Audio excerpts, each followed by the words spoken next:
Stuck in a cabin in the middle of woods with floodwater trapping the survivors in a cabin, inhuman events start to occur, showing the cruelty of certain humans when they are faced with impending doom. I will go over the multiple endings of Cooking Companions, continuing on the last video, so I highly suggest you watch that first in order to catch up with the story. Also, I'll refer to the protagonist as a he to make writing and reading the script smoother, even though their gender is not defined. Hi folks, I'm R, your narrator. Keep in mind this video will have spoilers. With that said, let's begin. Credit to Manly Badass Hero for his in-depth playthrough of the game, as this video wouldn't be possible without it. In a plot twist, it's revealed that the protagonist is an evil individual luring starving survivors into his cabin, knowing full well they will be trapped due to floodwater, providing him with an excuse for his twisted moral standards to indulge in consuming them as long as they leave the cabin with free will. Towards the end, after witnessing Gregor lose his life in such a brutal manner, breaking the moral code of the protagonist that guests should give up their life with free will, represented with them leaving the cabin, the ever-present trumpets appear to cheer up the protagonist, or the butcher, who I refer to as from now on. The trumpets being speaking entities as if representing the faint remaining conscience, humanity and sanity of the protagonist, at the same time being the embodiments of the previous victims of the butcher. Play a game of hide and seek with him. After finding each, they individually reveal more backstory about the butcher and what he had committed.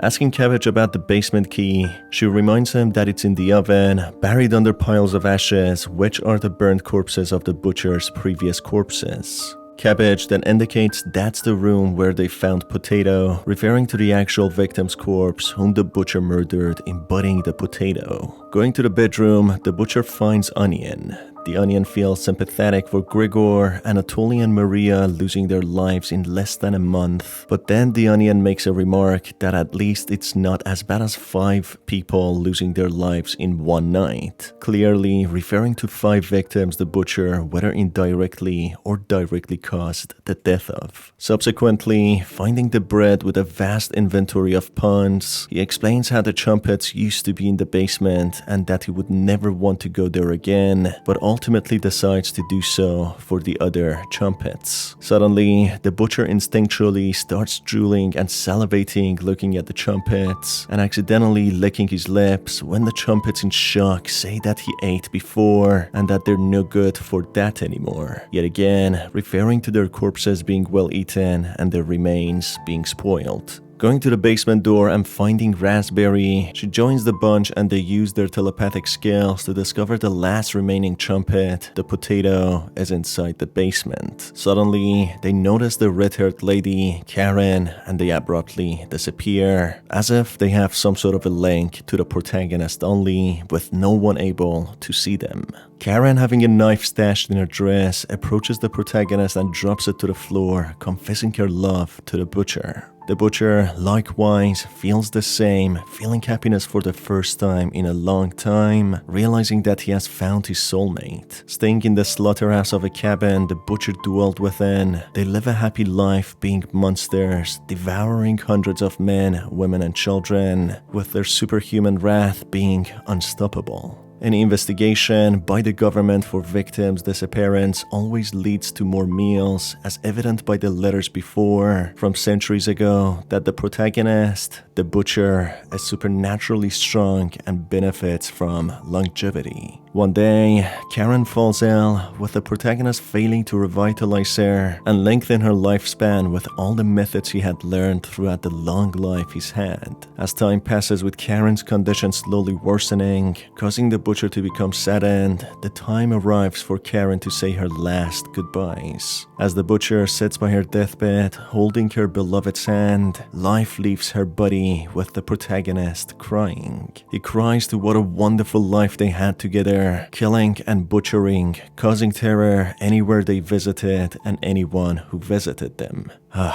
Such a wonderful life they had together. This ending is achieved if the protagonist has maxed out hearts with Karen, having a good relationship with her. Back to the point where endings branch out, Karen displays her hunger for more flesh, looking unstable and threatening, especially with the knife stashed in her dress. If the protagonist hasn't maxed out the hearts with her, he reassures her that there's more available edible flesh stored in the chilly basement, which makes her smile in expectation and joy, descending into the darkness, hoping to find more flesh. As soon as she's far enough from the basement door, the protagonist locks the door, trapping Karen inside, outsmarting her, letting her rot inside. The butcher blocks out all the screaming and banging, seemingly without much effort, due to the cold and unempathetic nature he has developed throughout the years. Going to bed and waking up the next day, he finds himself in the bathroom, which door gets suddenly locked with the only candle getting blown out, seemingly by a mysterious spirit of the victims of the butcher. The cabbage soon appears, instructing him how to get out, indicating that it's not the first time the spirits have tried hunting and tormenting him. Going to bed again, the next day begins with the butcher hearing Karen's voice encouraging him to wake up. As soon as he opens his eyes, he observes that no one is there but him. He hears loud bangs on the bedroom's door, gripping it tightly so it won't budge open. As he leaves to the living room, he momentarily observes the deformed soul of Gregor appearing before him, realizing that he's about to be hunted, something he's experienced many times before. He explains that some ghosts quickly move on and some linger, with some other seeking revenge. Looking outside of the window, he observes how the floodwater has completely cleared up, something he had expected from before. He's unbothered as now he's got fresh food, something that is provided by Karen until some other new arrivals. After indulging in some meat, the butcher heads back to bed, with the day indicated to be 204,863rd, then quickly changing to day 3,479, with the first one indicating that it's over 500 years and the second one that it's 9.5 years. It displays how blurry the passage of time has become, with every day being the same, with the butcher in the cabin awaiting his next victims, not differentiating between humans and food anymore, with each individual being exactly the same, just another meal. Waking up after a nightmare where the sky is clear, as the protagonist is fearful of such a day, as that would mean no way to trap his victims, he hears the whispers of Karen. Going to the basement door, he observes the rotting corpse of Maria appearing behind the door's gap, before waking up, realizing it was a nightmare, finding it difficult to differentiate between reality and dream. Waking up, the butcher in relief observes it's raining heavily and it's severely cloudy, saying to himself that the spirits are taunting him with nightmares of sunny and clear days, depicting how the butcher hates sunny days, something that would severely leave an impact. Showing remorse about Gregor and how his code was broken, contemplating whether he should have intervened or not, he dismisses it as a necessity, as intervention could have led to his own death. He sleeps the day and awakens the next, being before the sunrise. He investigates the cabin in dark, finding a note left by a mother on how she begged for the butcher to return her daughter in one piece and how she threatened him that she would get authorities involved, depicting that the butcher has been making people disappear for a long time. The butcher goes back on the couch to sleep yet again, waking up next day, standing up in the kitchen, saying to himself that he has sleepwalked again, which shows that he might also suffer from multiple personality disorder. This could explain his blurred memory in regards to how he butchered the guests and also the lengthy sleep durations. Finding Potato in a drawer, who asks him about where he was sleeping during the first week with the last victims, he fails to remember, apparently with the place being nasty and filthy. The Potato reveals how the butcher sleepwalks and doesn't remember, how he collapses a lot in the hallways and goes to the basement, and how immune to injury he is, relating it to the consumption of the human flesh, as if leading to the conclusion that the butcher might be transforming into a different horrifying entity with longevity. The Potato asks how the protagonist has managed to live so long, which leads to Potato saying that he's lived very long anyway, but that the new information he received from the protagonist could even make him immortal. The potato then explains that Karen has been in the basement for a long time, which could mean she has been feasting on Grigor, Anatoly, and Maria. The potato further explains that she probably has become stronger now, revealing that going to the point of starvation and feasting on human flesh could make one transform into a monster able to become immortal, being strong and also immune to injury. That could explain how Karen was able to easily handle Grigor and developed a taste for human flesh and became addicted to it soon after her first meal. This in a way could suggest that the protagonist might share resemblance to Wendigos, mythical entities who were once human before consuming human flesh and transforming into such abominations. As the butcher goes to the basement, he hears Maria reasoning with him to go deeper into the basement. It's not the first time spirits are trying to lure him into a death trap, with him knowing full well it's just a trick for him to die. However, Maria's soul genuinely seems to communicate with the butcher regardless of what he did to her, desecrating her corpse in such a brutal manner. She warns him about Karen, followed by Grigor, who also shows kindness. Next up, Anatoly's spirit warns him about Karen, who's in the depth of the deep basement. Anatoly explains how he heard the other whispers of the butcher's previous victims, explaining the crimes and atrocities that he committed. He further explains that Karen is waiting for him, who's possibly still alive, feeding on the spoiled corpses, becoming a vicious and unhuman entity like the protagonist. Deep down, the Chumpets showed their support to the protagonist despite what he did to them, explaining that the room their corpses were stashed in is close by to the level that he's in, explaining how they still haven't forgotten. The butcher turns on the light, witnessing that Karen has been patiently waiting for him. In a battle, showing how resilient to cuts and stabs both Karen and the butcher are, with Karen's head transforming into a monstrous shape with each attack, Cabbage brings up the time the protagonist had to fight Potato in a similar fashion, but that Potato was much weaker than Karen. Raspberry and Bread both seem to take the past memories very hard, trying to avoid those memories on how they were butchered. Soon, the butcher manages to disarm Karen and stab her with a knife, who stumbles to the ground and starts crawling away. In the pitch black halls, the butcher senses the presence of his victim's souls, observing him still being trapped where their corpses were desecrated.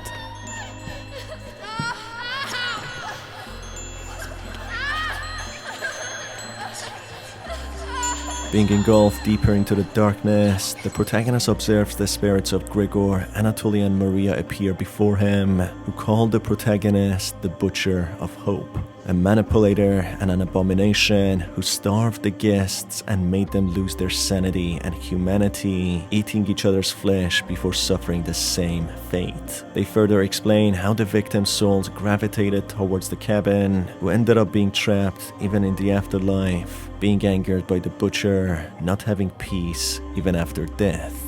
He switches the light on, where he seemingly suffers a similar fate to the spirits, being trapped with them for eternity. In this ending, the butcher wakes up in the bathroom, experiencing a horrid encounter with a spirit, which makes him wake up in cold sweat, realizing it was just a dream. As the butcher witnesses the enraged spirit of Maria, he leaves to the kitchen, witnessing it's decorated with blood splatter all over. After questioning himself if the spirits of the corpses of his victims he burned to ashes in the oven are still upset of him, he heads to the bloody bedroom, realizing that an enraged spirit is making it all bloody for him to clean. Waking up with the day being 616, he hears Karen waking him up, finding himself randomly in the kitchen. He hears her whittling the wooden knife she used to, not being able to find her anywhere. Going to the living room, he sees the spirits of Anatoly momentarily appearing, whom the protagonist dismisses and encourages to leave, showing complete disregard to the lives he just took. Heading to the bed and then waking up with the day being 666, losing concept of reality, he still senses the spirits hunting him. Going to the basement, he witnesses the corpse of Karen suddenly appearing behind the gap of the door before waking up in a cold sweat, indicating that he was having a nightmare. Suddenly, he finds himself in the bathroom with the door being locked. He finds a letter of a court hearing summons in Zakopane, Poland, dated 1794, indicating how old he truly is. Currently the date possibly being early 1900s, if it's during the Great Famine in Ukraine, with the letter describing how the protagonist refused to let authorities search his cabin and how he refused to attend the court for previous court cases for obvious reasons. The butcher decides to go down the deep basement where it's bloody and full of resentful and angered whispers. A whisper in Portuguese talks to him, talking about a birdcage, indicating that his victims came from all sorts of different nationalities, age, or gender. The butcher truly did not discriminate in killing. Down in the basement, the butcher finds Karen. He manages to disarm her and stab her, which makes her transform into a more vicious form, which makes the butcher continue stabbing her multiple times. She then manages to survive the altercation and escape. The butcher follows her further down the basement until reaching a rotting Karen, ordering him to turn the light on, with the nightmare coming to an end. Seemingly with the butcher meeting his demise, being trapped with the spirits down in the basement. In this ending, where the Trumpets want to provide cooking courses, Raspberry interrupts the lesson, still resentful to what happened to them, mentioning how they were cooked and burnt in the oven. Raspberry continues how they were made stews out of, being cooked in the cauldrons. Raspberry then mentions that Cabbage might be able to forgive the butcher, but that Raspberry will never be able to. The Potato then mentions how some victims were lucky to have been cooked after they had died, but some were cooked alive. He continues that generations died brutally under the hands of the menacing butcher, the butcher of Zakopane, who lived on for centuries. Someone who became more soft as the years passed on, whether because of arthritis or due to remorse. Whatever it was, it doesn't remove the fact that the butcher of Zakopane was a menacing and sinister being, capable of killing generations of people, brutally and savagely ripping them apart, cooking them dead or alive, someone who the authorities couldn't even contain. Starting out this time with Maria leaving the cabin, the story plays out similarly to before, with the butcher explaining to himself how after consuming human flesh, the hunger will start in each of them, making it easier to kill them one by one, as the butcher has arthritis now and weaker than before, as he could butcher multiple people in one night before. Time passes on, with Anatoly being killed first, then Gregor, with Karen waking the butcher up. As he opens his eyes, he witnesses Karen fully transformed into a ghoul with a wide mouth and big eyes. Following the monstrous Karen to the couch, he witnesses Gregor killed on the spot, with his corpse already rotting. Looking back at Karen, he notices that she has fully transformed into a monstrous cannibalistic form, being intimidating and threatening. As she leaves, Potato soon appears, telling the butcher why he didn't kill them already when he had the chance, instead of letting it go on for a while, asking him whether he has become soft. As Karen goes to the basement to collect some more meat, the butcher thinks quickly and locks her in. He sleeps the day waiting for the noise from the basement to die down, waking up the next day, finding a toy boat under the couch with a name engraved saying Rosael, seemingly a family member of the bread. Potato appears, telling the butcher that it's been a shame that he has never been caught and never attended any sort of trials, clearly still resentful against them. As the butcher goes to have a quick bite, he sees the monstrous version of Karen before he wakes up in a cold sweat, as if he was having another nightmare. He's awakened by Karen's whispers, first having a monstrous face, then transforming back to her normal face, greeting the butcher. Karen then proceeds to deceive the butcher to go down to the basement, which he does, when all of a sudden he's outsmarted with Karen trying to lock him inside. Potato all of a sudden appears, instructing the protagonist to hold on to the railing to brace the push by Karen. The entity behind him then disappears, displaying that it wasn't the real Karen, but seemingly a vengeful spirit, trying to break the butcher's bones and incapacitate him. Deep down in the basement, Chumpets appear yet again, pleading with the butcher to let them go so their spirits could move on, which the protagonist refuses. Left with no choice, the Chumpets side with them, knowing full well Karen would be a far worse companion doing such a thing with Gregor. Therefore, this could mean that Chumpets could in fact be real, being the trapped ghosts of the previous victims of the butcher. The protagonist then encounters Karen, whom he kills with ease, this time with her bleeding out in front of him. Potato then appears, urging the protagonist to give him back his knife, which used to belong to him until the butcher stole it from his corpse. The Potato then encourages the protagonist to leave the cabin and instead of consuming rotting corpses in his basement, to bring back his praise, having fresh taste of meat, with the plus side of no more whispers inside of the cabin. The protagonist leaves the cabin with Potato, with the other Chumpets being finally freed from the grasp of the butcher. He slowly forgets them and starts a new life, roaming village to village, ravaging and terrorizing them and killing in masses, having absolutely no mercy. A new ending is also revealed where a new Chumpet joins the bunch, a turnip, which seems to be the embodiment of Karen. A secret ending reveals more information about Razael being embodied in cornbread. Razael explains how the Chumpets are souls trapped in the limbo, as the butcher hasn't let go of them yet, for whatever reason, unlike Razael, who was let go of a long time ago, with his or her body being completely devoured. That's it for Cooking Companions. I hope that you enjoyed it. As always, it's been your host Star, and I will see you on the next one.